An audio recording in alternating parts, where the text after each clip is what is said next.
The porridge served at 5:30 a.m. is the most important meal of the day.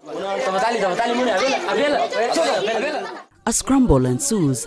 They know it's not enough for everyone, so survival is for the fittest. As he serves them, Kiprop gets overwhelmed.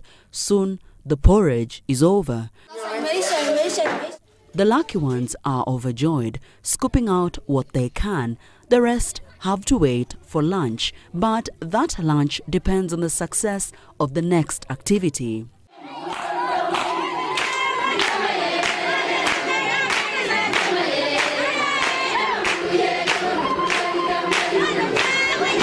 In East Pokot, Baringo County, the skies show no sign of rain. Their weary feet pick up small clouds of dust with each step. Here, the thirst for water surpasses the thirst for education. The water jerrycans are their lunch tickets. This is why. There is no food for them who have not brought water, because the water will cook their food. We pray God so much that will not be infected with cholera, because the water that children fetch, it is the same water that the person inside the deep well, you would stand on the water. At the water spot, the queues are long. Patience is key, with the hope that the spot won't dry. The fetching activity is done morning hours only. The hot sun dries the puddles of water by midday. Miss it in the morning and you have to wait until the following day. Most of the time we start our lessons by 11. Sometimes 8, sometimes 9. Sometimes those people are very wild because they want to fetch the water to the animals, and the children. But the school children, they call them awani watoto wa serikali. So because the school children belong to the government.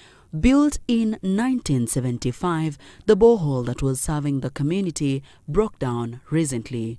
Now, pupils have to make risky trips to fetch water, forcing the head teacher at times to buy water from the shops. The school has a rescue center for girls escaping early marriage. It forces a teacher to go with the children so that maybe these children will meet with their parents or with their husbands, because some were married and they escaped and came to school. If they are lucky, some herders would have already dug holes deep in the dry riverbed.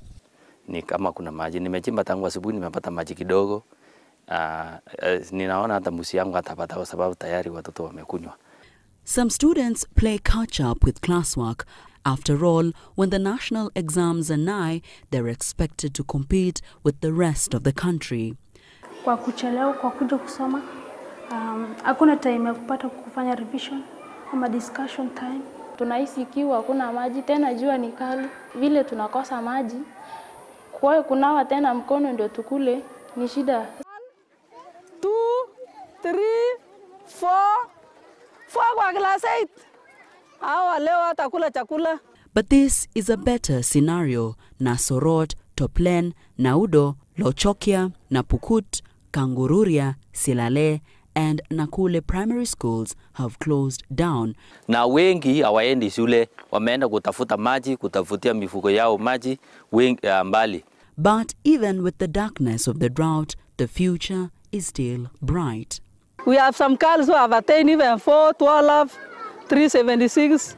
We are competing with other children. We have children in national schools. The Kenya Meteorological Department says the drying up of the rivers is the effect of poor rainy season last year, the usually dry months being harsher than usual. Before the March, April, May rainy season begins, the dry spell affecting 23 counties, the number of food-hungry people standing at 2.7 million.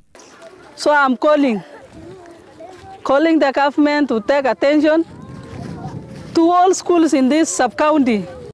If only the dry grounds could bring forth enough to drink.